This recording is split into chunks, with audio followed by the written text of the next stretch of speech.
नमस्कार, मैं हूं मनस्वी जैन और आप देख रहे हैं अलर्ट राजस्थान न्यूज। खबरों का सिलसिला शुरू करने से पहले नजर डालते हैं अब तक की हेडलाइंस पर।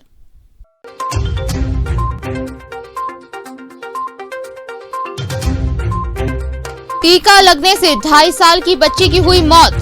परिजनों ने डॉक्टर पर लगाया आरोप। टीका लगने के बाद बच्ची की नाक से निकला खून।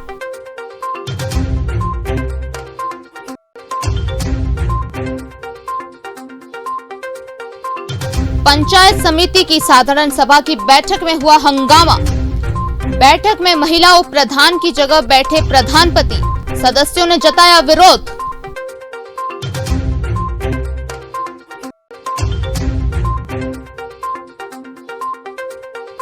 पीएम मोदी ने मानगढ़ धाम को नहीं किया राष्ट्रीय स्मारक घोषित। आदिवासियों की मांगे नहीं की पूरी।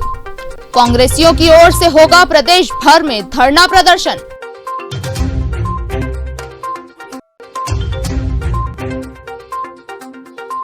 गैरत समिति में लगातार हो रहे घोटाले। कांग्रेसी पार्षदों ने लगाया आरोप। भ्रष्टाचारियों पर अभी तक नहीं हुई कार्रवाई। निगम के बाहर किया धरना प्रदर्शन। अब खबरें विस्तार से। सबसे पहले बात करते हैं टीकाकरण लगने से हुई मौत की।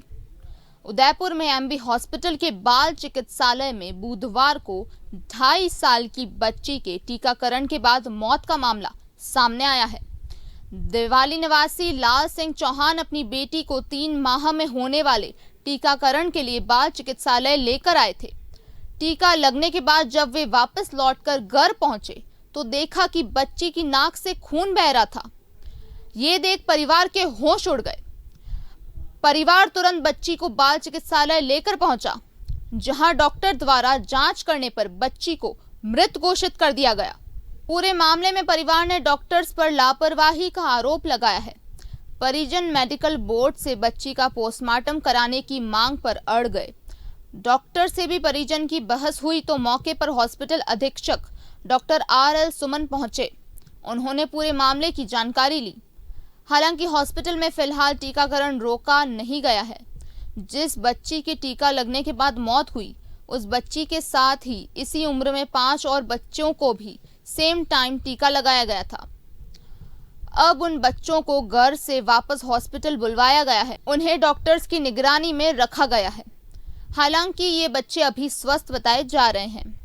मामले में एमबी हॉस्पिटल अधीक्षक डॉक्टर RL सुमन ने कहा कि बच्ची की मौत टीकाकरण से हुई है, ये तो पोस्टमार्टम की रिपोर्ट से ही पता लग पाएगा। टीका लगने के बाद बच्ची की नाक से खून बहा, वह फेफड़ों तक जाने से बच्ची की मौत हुई है। मृत बच्ची के पिता लाल सिंह चौहान ने बताया कि टीका लगवाने के बाद ही बच्ची बहुत जोर से रो रही थी। हमने सोचा कि दर्द से रो रही होगी। घर तक वह चुप नहीं हुई। घर जाकर देखा तो उसकी नाक से खून बह रहा था। इतने में हम तुरंत बच्ची को लेकर हॉस्पिटल आए। वहां पता लगा कि बच्ची की सांसें नहीं चल रही है। पिता बोले, मुझे इंसाफ चाहिए, मामले की पूरी जांच होनी चाहिए। दिवाली नीमच खेड़ा से हम सुबह 2.5 महीने का टीका लगवाने के लिए हॉस्पिटल आए थे। जो सरकार के रूल से हर महीने 1.5 महीने का भी मैंने लगवाया है, फिर 2.5 महीने का भी मैं लगवाना आया था। तो इसलिए वैक्सीन टीका भी लग गया था। यहाँ से मैं बच्ची को लेके वापस, बच्ची यहाँ जब टीका लगाया था रोई थी। और बाहर भी जब मैंने बच्ची को बाहर लेके आया, मैंने ही लगवाया था क्योंकि मैं खुद ही था पास में। मैं बाहर लेके आया, बच्ची तब भी रोई थी। यहाँ से हम गाड़ी पे लेके गए, रूम पे जा रहे थे। उस टाइम बीच में भी बच्ची एक बार सीधे की बाड़ी के आसपास रोई थी वहाँ पे। फिर जैसे ही मैं घर पहुंचा, गेट के बाहर ही मैंने जाके बच्ची को चेक किया तो उसकी नाक में से ब्लड आ रहे थे, फुल ब्लड बह रहे थे। तो मैंने पास में दिखाया तो ऐसा क्या हो गया। मैंने कहा अभी टीका लगा के आए जस्ट अभी। तो पास में हमारे जो पड़ोसी, उन्होंने कहा कि आपको तो जल्दी वापस हॉस्पिटल लेके जाओ। तो हमने गाड़ी की वहाँ से और वापस इसको हॉस्पिटल लेके आए। जब तक बच्ची हिल रही थी, यहाँ अंदर लेके आया और अंदर ICU में लेके गए। तो डॉक्टर साहब ने चेक किया उसको, तो बच्ची उस टाइम में उसकी सांसें नहीं चल रही थी। तो डॉक्टर साहब ने कहा कि ये 10-15 मिनट बाद डॉक्टर साहब ने चेक किया तो उन्होंने कहा कि बच्ची की सांसें तो नहीं चल रही है, लेकिन अभी हम चार्ज हुआ तो वैक्सीन से ही है, लेकिन अब हम जांच कर रहे हैं। और हमारे जो दूसरे बच्चों को भी वो लगी है, हमने डोज भी रुकवा दी है। और अभी एक बार हमको आपको बता रहे हैं कि कैसे क्या हुआ है। प्रतापगढ़ में पंचायत समिति की साधारण सभा की बैठक में पंचायत समिति सभागार में आयोजित हुई, जो काफी हंगामेदार रही। पक्ष विपक्ष के बीच आरोप प्रत्यारोप के बीच बैठक बेनतीजा रहा। हंगामे की शुरुआत बैठक में महिला उप प्रधान की जगह उनके प्रतिनिधि के रूप में उप प्रधान पति के बैठने को लेकर शुरू हुई, जिसका विपक्ष के नेता खातूराम मीणा एवं अन्य सदस्यों ने विरोध जताया। इस बीच तीखी नोक-झोंक देखते ही देखते भारी विरोध में तब्दील हो गई। पंचायत समिति सदस्य खातूराम ने प्रधान और उप प्रधान पर अपनों के रेवड़ी बांटने का आरोप लगाते हुए कहा कि पंचायत समिति में अब तक जो बैठक हुई है उनमें कभी भी सदस्यों की उपस्थिति 25% से अधिक नहीं होने के बावजूद प्रधान ने मनमानी करते हुए अपने चहेतों को लाभ पहुंचाने की नीयत से जनता की गाड़ी कमाई के 8 करोड़ के फंड में तकरीबन 4 करोड़ से अधिक की राशि सोलर ऊर्जा पर खर्च कर दी, जो भी अभी आधी अधूरी है। वहीं यह धन ऐसी जगह खर्च किया गया है जहां इसका कोई दूरगामी परिणाम प्राप्त नहीं हो सकता है। इस दौरान बैठक में गैर सदस्य और प्रधानों ने मित्रों आदि की उपस्थिति पर विपक्ष से नाराजगी जाहिर करते हुए बताया कि बैठक में केवल चुनिंदा सदस्य ही उपस्थित होने चाहिए, लेकिन आज की बैठक में अधिकांश सदस्य ऐसे थे जिनका इस बैठक से कोई लेना देना नहीं है। ऐसे में विपक्षी सदस्यों की कुर्सियों पर गैर सदस्यों के बैठने से भी विपक्ष ने रोष प्रकट किया है। मैं पंचायत समिति सदस्य सुभाष कुमार, वार्ड क्रमांक 16, कैंडिडेट हूँ। पंचायत समिति बने हुए जो नई पंचायत समिति सदस्य से जीत के आए प्रधान उप प्रधान सब बने हैं, उसके बाद से 2 साल हो गए। हमारे लेटर पैड से एक भी कार्य स्वीकृत नहीं कराया गया है। हर बार हम प्रधान को बोलते हैं, हर बार प्रधान साहब अपना ठिकाना किसी दूसरे के माध्यम मर देते हैं और इसका हमने आज फुल जोर विरोध किया है। विरोध करने की मेन वजह 2 रही है। एक तो हमारे कार्य स्वीकृत नहीं हो रहे हैं, दूसरा जो कि पंचायती राज का एक नियम होता है, उस नियम का उल्लंघन भी आज पंचायत समिति प्रतापगढ़ में किया गया है। हमने देखा कि हमारी उप प्रधान साहिबा जो है वो महिला हैं, उनके स्थान पर उनके पति मौजूद रहे हैं और भी राजनीतिक पार्टी से सम्मिलित बीजेपी के एक अधिकारी हैं, बीजेपी पार्टी से ताल्लुकात रखते हैं, वो भी आके पंचायत समिति की सीट पर बैठे हैं जहाँ की पंचायत समिति सदस्यों को बैठना चाहिए। इस प्रकार की अनियमितता बढ़ती जा रही है पंचायत समिति प्रतापगढ़ में, जिसका हमने फुल जोर विरोध किया है और विरोध का मेन वजह पंचायत समिति फंड भी है। आज प्रतापगढ़ पंचायत समिति की साधारण सभा की बैठक बुलाई गई थी, जिसमें हम आए, हमने बैठक का बहिष्कार किया। उसका मुख्य उद्देश्य था, पंचायत समिति बने 2 साल हो गए और हमने बार बार लेटर पैड पे लिख के दिए सेंशन के लिए, तो प्रधान ने हमारी एक भी सेंशन 2 साल के अंदर एक भी सेंशन नहीं निकाली और दूसरों को हवाला देता रहा, काम नहीं हो रहे हैं। और खुद ने बिना अनुमोदन के, बिना टेंडर के 4 करोड़ के सोलर पंप पूरी पंचायत समिति में बिना सदस्यों से पूछे, बिना किसी को अवगत कराए, उनकी मर्जी से वो सोलर पंप लगवाए। वो भी आधे अधूरे, कोई चल रहे हैं, कोई नहीं चल रहे हैं और सरकार के पैसों का दुरुपयोग किया। इसलिए हमने आज भी वही मुद्दा रखा था कि भाई हमारी सेंशनें निकालो, हम बैठक में हिस्सा लेंगे।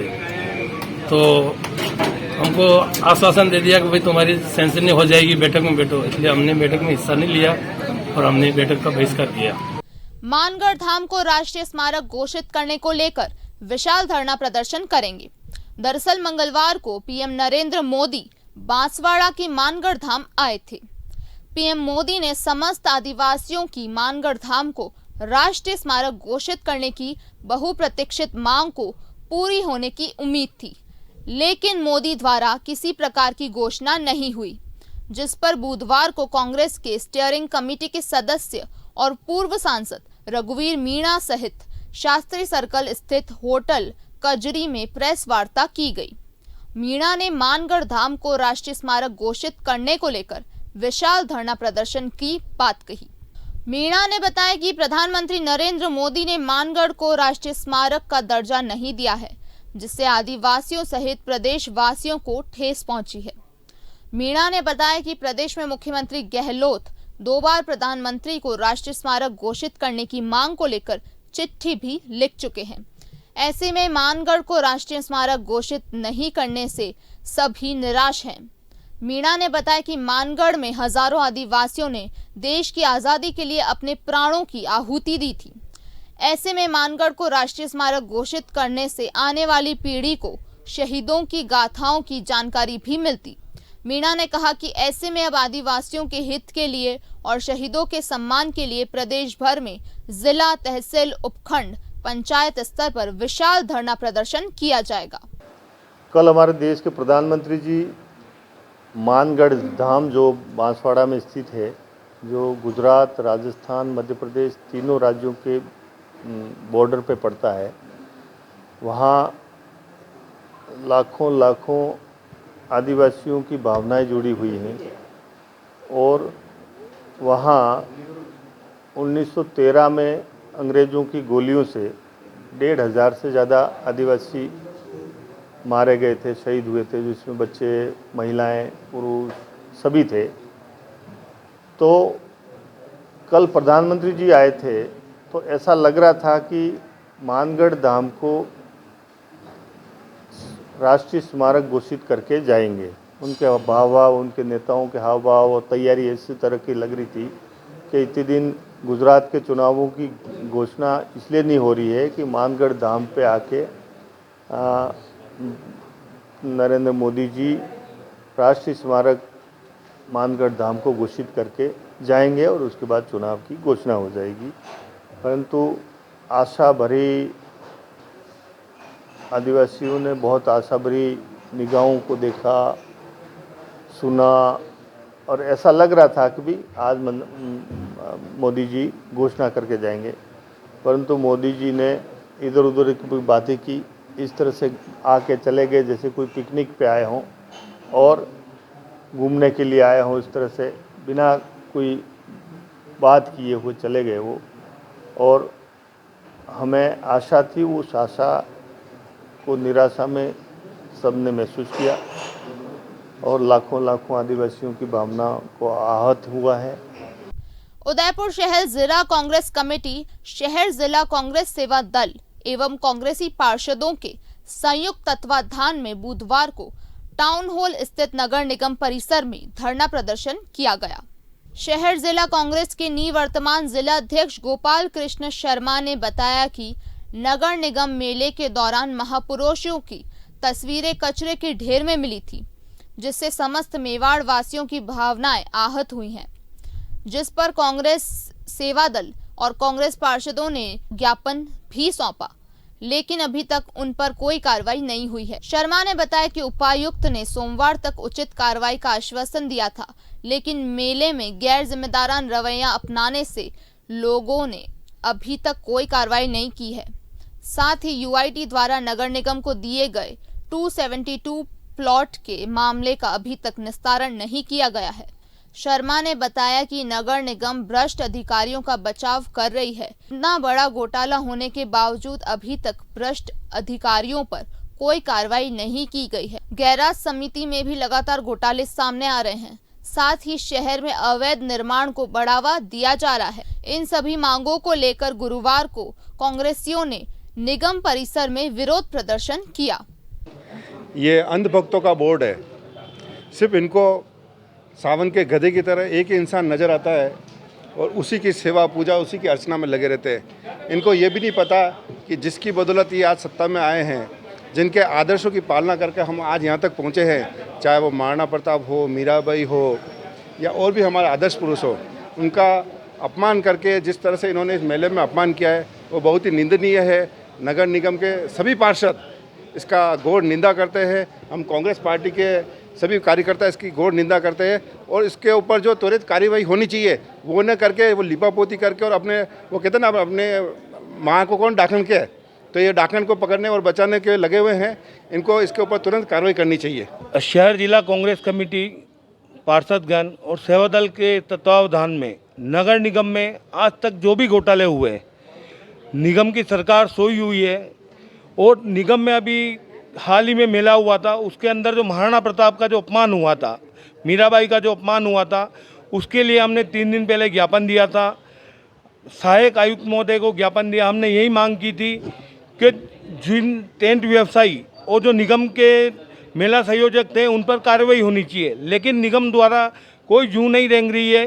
तो आज हम सभी सेवादल के साथी, कांग्रेसगण, पार्षदगण आज यहाँ पे धरना प्रदर्शन कर रहे हैं 2 घंटे का, और निगम में बैठी हुई सरकार का नींद उड़ाना चाहते हैं कि कब तक महाराणा प्रताप का सम्मान नहीं करेंगे। ही है हमारी यही मांग है। निगम में आयुक्त महोदय काफ़ी समय से विराजमान है, कभी भी किसी काम के लिए मना नहीं करते हैं, लेकिन काम भी नहीं करते हैं। आज अगर आप उदयपुर में देखेंगे, बेचारी कई बेकसूर गायों को मारा गया, 272 प्लॉट का हुआ, गिराज समिति में घोटाले हुए, एक भी घोटाले का राज उजागर नहीं हुआ है।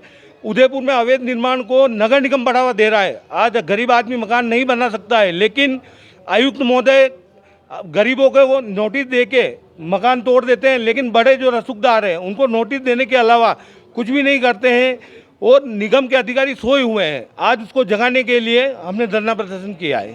उदयपुर जिला प्रभारी और राजस्व मंत्री रामलाल जाट ने 20 सूत्रीय कार्यक्रम और सरकारी की फ्लैगशिप योजनाओं को लेकर मंगलवार को जिला परिषद में समीक्षा बैठक ली।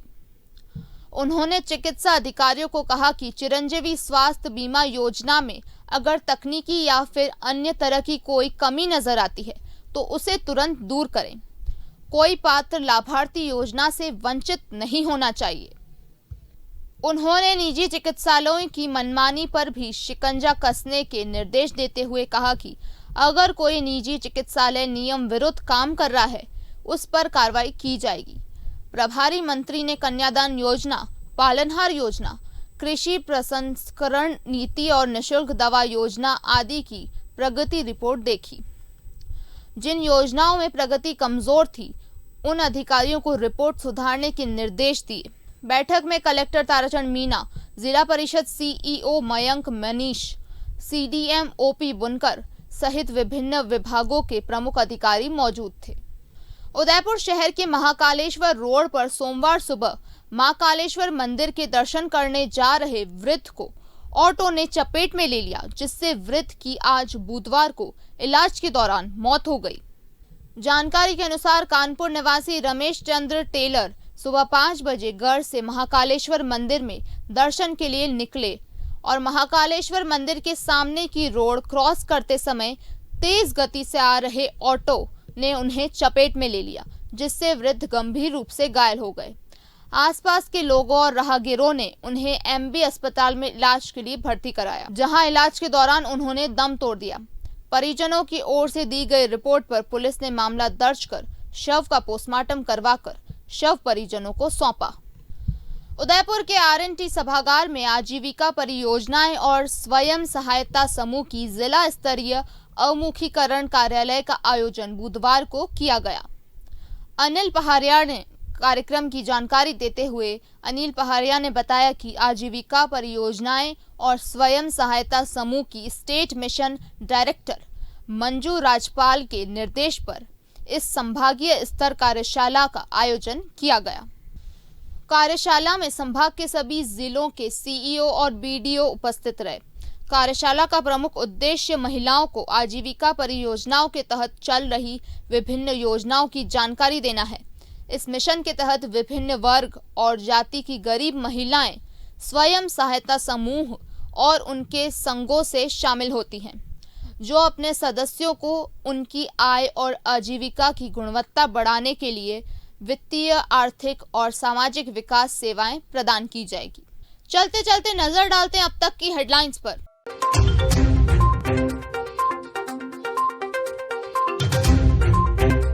टीका लगने से 2.5 साल की बच्ची की हुई मौत, परिजनों ने डॉक्टर पर लगाया आरोप। टीका लगने के बाद बच्ची के नाक से निकला खून।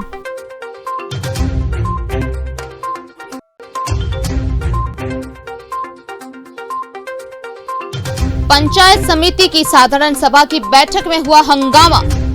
बैठक में महिला उप प्रधान की जगह बैठे प्रधानपति, सदस्यों ने जताया विरोध।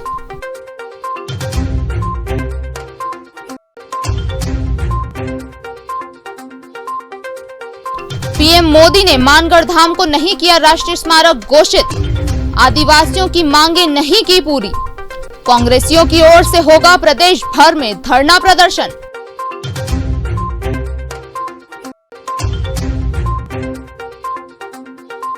गैरेज समिति में लगातार हो रहे घोटाले, कांग्रेसी पार्षदों ने लगाया आरोप, भ्रष्टाचारियों पर अभी तक नहीं हुई कार्रवाई, निगम के बाहर किया धरना प्रदर्शन। तो दीजिए इजाजत मनस्वी जैन को, और खबरों के लिए देखते रहिए अलर्ट राजस्थान न्यूज। नमस्कार। अलौकिक, अद्भुत, अद्वितीय, विश्व की सबसे ऊंची शिव प्रतिमा विश्वास स्वरूपम का निर्माण तत्पदम उपवन द्वारा नाथद्वारा में किया गया है। 10 वर्षों के अथक परिश्रम से हजारों लोगों की मेहनत, सैकड़ों टन स्टील और कंक्रीट से निर्मित यह प्रतिमा आज पूरे विश्व में लोकप्रिय है। 250 वर्षों तक अक्षुण्ण रहने वाली यह 369 फीट ऊंची विशाल प्रतिमा न सिर्फ मनुष्य की अटूट आस्था का प्रतीक है, वरन यह उदाहरण है कि विश्वास से बढ़कर इस संसार में और कुछ नहीं। विश्व भर में भगवान शिव की यह अकेली व अनूठी प्रतिमा है, जहां भगवान शिव सौम्य भाव में विराजमान हैं। नाथद्वारा नगर को विश्व के मानचित्र पर उकेरने, स्थानीय अर्थव्यवस्था को गति देने और सैकड़ों लोगों के लिए रोजगार उत्पन्न करने व पर्यटन की संभावना को विकसित करने में विश्वास स्वरूपम मील का पत्थर सिद्ध होगा। विश्व में अद्वितीय इस प्रतिमा में आस्था, ध्यान, मनोरंजन, खेलों का पूरा प्रबंध किया गया है। आधुनिक तकनीक युक्त प्रोजेक्शन मैपिंग के माध्यम से शिव प्रतिमा पर शिव से संबंधित कथाएं दिखाई जाएंगी। चरण वंदना, जलाभिषेक, 280 फीट से 270 फीट तक निर्मित गिलास गैलरी से अरावली पर्वतमाला का मनोहारी दृश्य, जिप लाइन, बंजी जंपिंग जैसे रोमांचकारी खेल हर वर्ग के पर्यटकों को आकर्षित करेंगे। शिव की इस अद्वितीय प्रतिमा का लोकार्पण मुरारी बापू द्वारा 29 अक्टूबर से 6 नवंबर 2022 तक राम कथा का गायन कर नाथद्वारा में किया जा रहा है।